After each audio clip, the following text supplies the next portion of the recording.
A kú déédé àsìkò yìí. Kókó inú ìwé ìròyìn la mú wá fún yín láti inú àwọn ìwé ìròyìn ilé wa. Orúkọ tèmi ni Ọmọgbémisọ́lá ọmọ Alọ́gọ̀madẹ̀. Àkànṣe ìwádìí lórí iṣẹ́ ilé ìfowópamọ́ àgbà Central Bank of Nigeria (CBN) ti tọ́ka ìwà ìbàjẹ́ sí gómìnà àná fún CBN Godwin Emefiele wípé ó lo ọ̀rọ̀ tí yóò gba ọ̀nà ẹ̀bùrú kó dá ilé ìfowópamọ́ sílẹ̀ fún ara rẹ̀ nípasẹ̀ aṣojú Proxy. Gẹ́gẹ́ bí àbájáde ìwádìí àkànṣe nípasẹ̀ aṣojú ni Emefiele fi ní Union Bank of Nigeria fún Titan Trust Bank Limited, bákan náà Keystone Bank, láìsí ìwé ẹ̀rí fún owó sísan. Fún ìdí èyí ni wọ́n ṣe dá a lábàá kí ìjọba àpapọ̀ ṣe ìdápadà àwọn ilé ìfowópamọ́ méjèèjì kí wọ́n sì gbẹ́sẹ̀ lé e.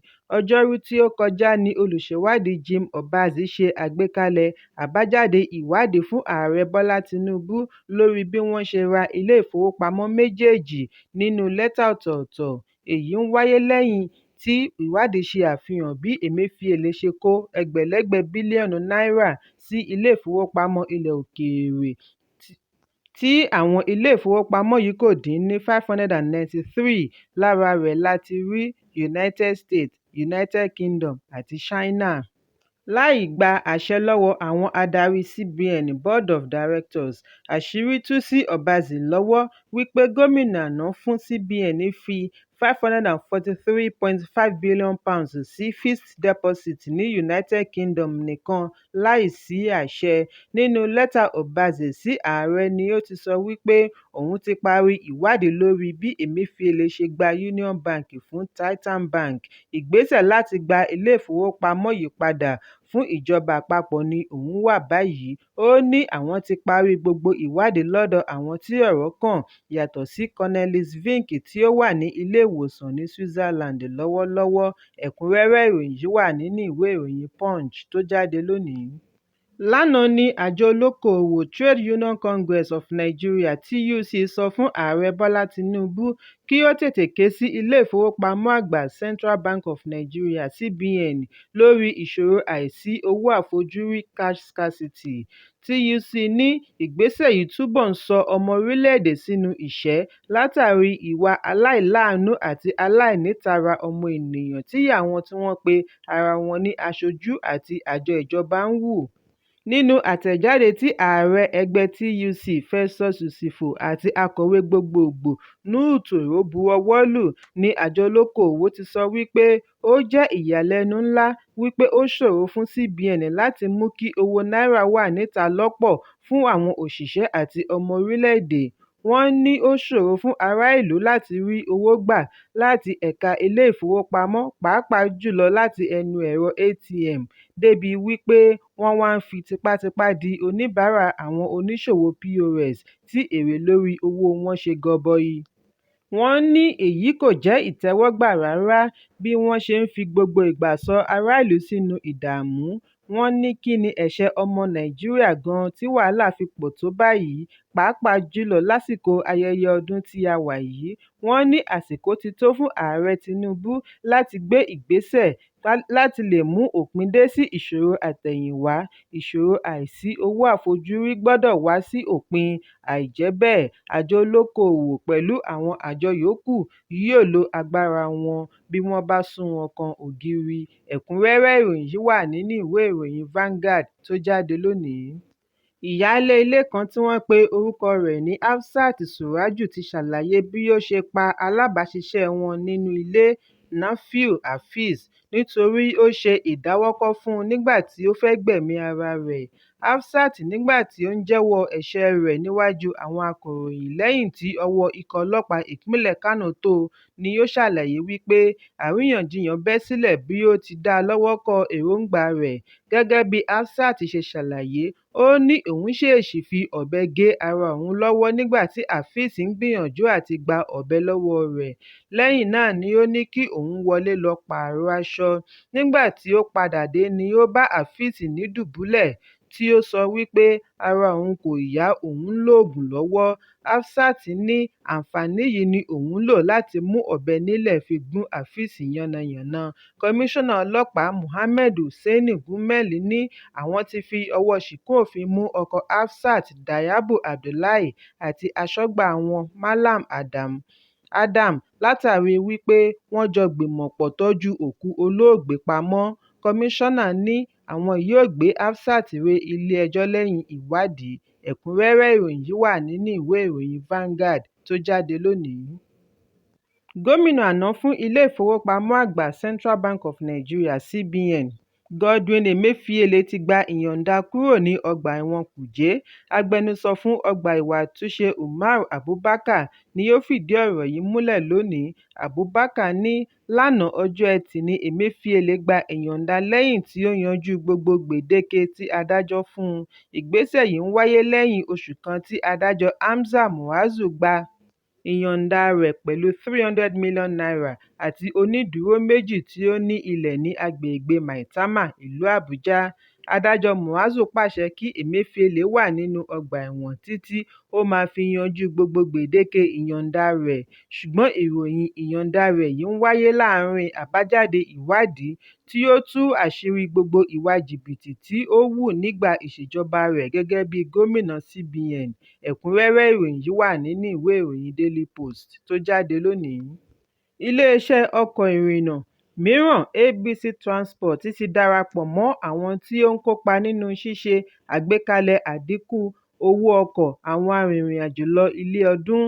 Senior Special Assistant sí Ààrẹ lórí ìròyìn Tèmítọ́pẹ́ Àjàyí ni ó fìdí ọ̀rọ̀ yìí múlẹ̀ lórí ẹ̀rọ abánidọ́rẹ̀ẹ́ X. Láàárín ọ̀sẹ̀ ni Ààrẹ Bọ́lá Tinubu kéde ẹ̀dínwó ìlàjì owó fún àwọn arìnrìn-àjò ojú pópó pẹ̀lú ọkọ̀ ọ̀fẹ́ fún àwọn arìnrìn-àjò ọkọ̀ ojú irin fún ọmọ orílẹ̀-èdè Nàìjíríà tó ń lọ ṣe ayẹyẹ ọdún pẹ̀lú ẹbí, ọ̀rẹ́ àti olólùfẹ́ wọn.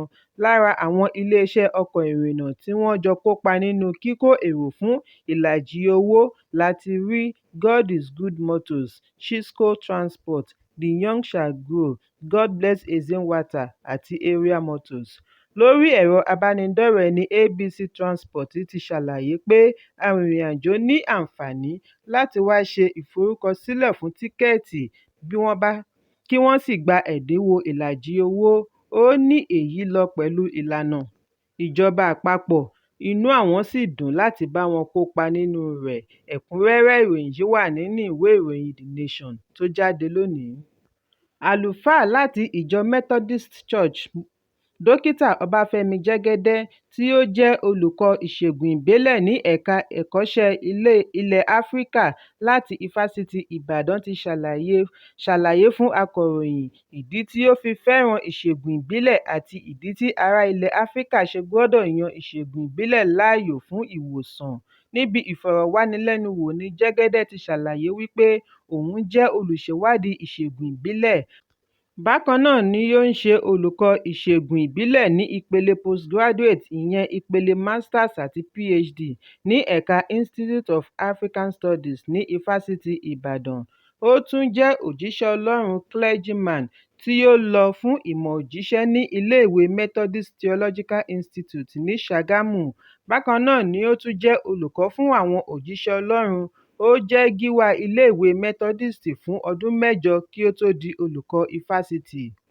Jẹ́gẹ́dẹ́ ní òun ti kọ́ ọ̀pọ̀lọpọ̀ àwọn òjíṣẹ́ Ọlọ́run tí wọ́n ti di bíṣọ́ọ̀bù ní ìjọ Methodist àti Anglican báyìí.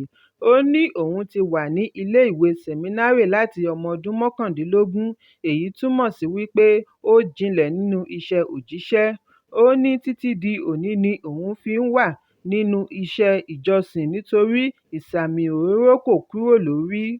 Bákan náà ni ó tún ń ṣe iṣẹ́ ìṣègùn ìbílẹ̀ lórílẹ̀-èdè àti lókè òkun. Òun a máa polongo iṣẹ́ ìṣègùn ìbílẹ̀. Bí òun ti ń kọ́ lòun ń kọ́ àwọn èèyàn tí òun tún ń ṣe ìpolongo rẹ̀. Jẹ́gẹ́dẹ́ ní àbákú láṣọ ewúrẹ́ ní ọ̀rọ̀ òun pẹ̀lú ìṣègùn ìbílẹ̀. Nígbà tí akọ̀ròyìn béèrè bí ó ti ń kópa pẹ̀lú iṣẹ́ ìṣègùn ìbílẹ̀ àti ilé ìjọsìn, ó ní èyí kò dí ìgbàgbọ́ òun lọ́wọ́. ó ní ìṣòro kan ṣoṣo tí ó wà níbẹ̀ ní ibi tí àwọn nǹkan wọ̀nyí ti ń wá. Jẹ́gẹ́dẹ́ sọ̀rọ̀ lórí ọfọ̀ pípa. Ó ní òun ní ìgbàgbọ́ nínú ọfọ̀ pípa nítorí ó máa ń ṣiṣẹ́. Fún àpẹẹrẹ, ọfọ̀ bíi "jẹ́ kí ìmọ́lẹ̀ kí ó wà" ni wọ́n lò láti fi dá ayé. Fún ìdí èyí, àdáyébá ni ọfọ̀, kò sì yẹ kí èyí ní nǹkan ṣe pẹ̀lú ẹ̀sìn. Ní pàápàá jùlọ, olùkọ́ yìí ní ìkẹ́kọ̀ọ́ PhD òun dá lórí ọfọ̀, kò sì sí bí òun ṣe fẹ́ yẹ̀bá kúrò lára ọfọ̀ pípè. Èyí jẹ́ ọ̀nà láti fi de gbólóhùn, ó jẹ́ èdìdì fún èròǹgbà ohun tí a fẹ́ kí ó wá sí ìmúṣẹ. Ó ní ṣùgbọ́n wọ́n ti rí ilẹ̀ Áfíríkà gẹ́gẹ́ bí àràmàǹdà. Èyí kì í ṣe òtítọ́. Onímọ̀ ìjìnlẹ̀ yìí ní láìmọye ìgbà ni òun ti ṣe àríyànjiyàn wípé ọ̀rọ̀ lórí ẹ̀sìn kò jẹyọ nínú ìmọ̀ Áfíríkà. Ó ní ohun tí àwọn èèyàn ń pè ní òrìṣà túmọ̀ sí àwọn akọni ìgbàanì legends, wọn kì í ṣe Ọlọ́run. Ẹ̀kúnrẹ́rẹ́ ìròyìn yìí wà nínú ìwé ìròyìn Punch tó jáde lónìí. Ìlúmọ̀ọ́ká àgbà òṣèré ilẹ̀ Nàìjíríà Déjùmọ̀ Lewis ti di olóògbé. Òṣèré inú eré àgbéléwò tí wọ́n pe àkọlé rẹ̀ ní Village Headmaster kú ní ẹni ọgọ́rin ọdún 80 years. Òṣèrékùnrin Saheed Balogun ni ó ṣe ìkéde yìí lórí ẹ̀rọ abánidọ́rẹ̀ẹ́ rẹ̀ Instagram lónìí. Bí ó ti kọ ọ́ wípé "Ó dàárọ̀ Déjùmọ̀ Lewis, kí Ọlọ́run tẹ́ ẹ sáfẹ́fẹ́ rere." Ẹnikẹ́ni kò tíì mọ bí ètò ìsìnkú yóò ṣe rí, ṣùgbọ́n ìkéde Balógun yìí ti wá fa ìkíni láàrin àwọn olólùfẹ́ àti òṣèré ẹgbẹ́ rẹ̀. Lewis jẹ́ òṣèré orí ìtàgé àti sinimá àgbéléwò nígbà ayé rẹ̀. Ó jẹ́ ìlúmọ̀ọ́ká pẹ̀lú ipa kábíyèsí tí ó kó nínú Village Headmaster, eré amóhùnmáwòrán ní NTA láàrin ọdún 1968 sí 1988. Níbẹ̀ la ti rí àwọn òṣèré bíi Justus Siri, Fẹ́mi Robinson àti àwọn mìíràn. Bákan náà ni Lewis jẹ́ ìlúmọ̀ọ́ká pẹ̀lú ipa tí ó kó nínú eré A Place in the Stars ní ọdún 2014, Crossroads ní 2020 àti Power of One ní 2018.